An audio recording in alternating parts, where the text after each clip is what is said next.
Hi అండి, welcome to CM real business. ఈరోజు నేను మీకు చూపించేది వచ్చేసి ఓపెన్ ప్లాట్ అండి. ఇది లొకేషన్ వచ్చేసి మన Raghunathapalem MRO office police station ఇవి ఉన్నాయి కదా, సో దాని ఆపోజిట్ అండి.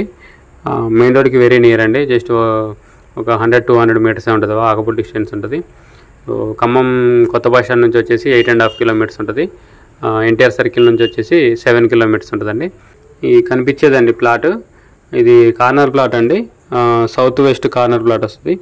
సో రెండు కూడా 30 అడుగుల రోడ్లే అండి. ఒక సైడ్ ఏమో డాంబర్ రోడ్ వేసింది, దీని బ్యాక్ సైడ్ డిటిసిపి వెంచర్ ఉంది. సో డిటిసిపి వెంచర్ ఆనుకొని ఉంటుంది దాని కాంపౌండ్ వాళ్ళని. సో రోడ్లు 30 ఫీట్ రోడ్సే అండి ఇవి. ఈ ప్లాట్ కొలతలు వచ్చేసి 40 ఫేసింగ్ 70 లోతండి, టోటల్ 311 గజాలు, 311 స్క్వేర్ యార్డ్స్. సో ఇది ఇన్వెస్ట్మెంట్ పర్పస్ బాగానే ఉంటుంది, ఇంకా ఇల్లు కట్టుకోవడానికైనా బాగానే ఉంటుందండి. సో దీని బ్యాక్ సైడ్ ఉన్న డిటిసిపి వెంచర్లో ఆల్రెడీ ఇల్లు కడుతున్నారు. ఇంకా ఎంఆర్ ఆఫీసు పడ్డ దగ్గర నుంచి స్టెప్ బై స్టెప్ హౌసెస్ కూడా వస్తూనే ఉన్నాయండి, మీరు చూడొచ్చు. ముందు కూడా ఇంకో ఇల్లు ఉంది. సో మెయిన్ రోడ్ కూడా కనపడుతుంది చూడండి, జస్ట్ వాకబుల్ డిస్టెన్స్. కనిపించేది వెహికల్స్ వెళ్ళేది ఇల్లందు మెయిన్ రోడ్ అండి.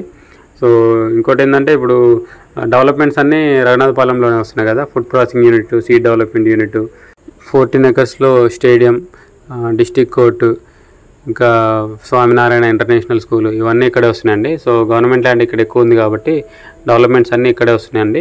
సో ఆల్రెడీ డెవలప్మెంట్ వర్క్ కూడా స్టార్ట్ అయిందండి కొన్ని ప్రాజెక్ట్స్కి. ఇంకా MRO office, MPDO office, police station, ఇవన్నీ దీని ఆపోజిటే కాబట్టి రెసిడెన్షియల్ కూడా తొందరగా డెవలప్ అవుతుందండి. సో ఇది రేట్ వచ్చేసి 14,000 చెప్తున్నారండి, 14,000 గజం. దీని మ్యాప్ నేను వీడియో లాస్ట్లో మెన్షన్ చేశానండి, గమనించండి. సో ఇంట్రెస్ట్ ఉన్న వాళ్ళు కాంటాక్ట్ చేయండి, కింద నా కాంటాక్ట్ నెంబర్ ఉంటుంది. వీడియోని లైక్ చేయండి, ఛానల్ సబ్స్క్రైబ్ చేయండి. ఇలాంటి వీడియోస్ కోసం మన ఛానల్ని రెగ్యులర్గా ఫాలో అవ్వండి. Thank you.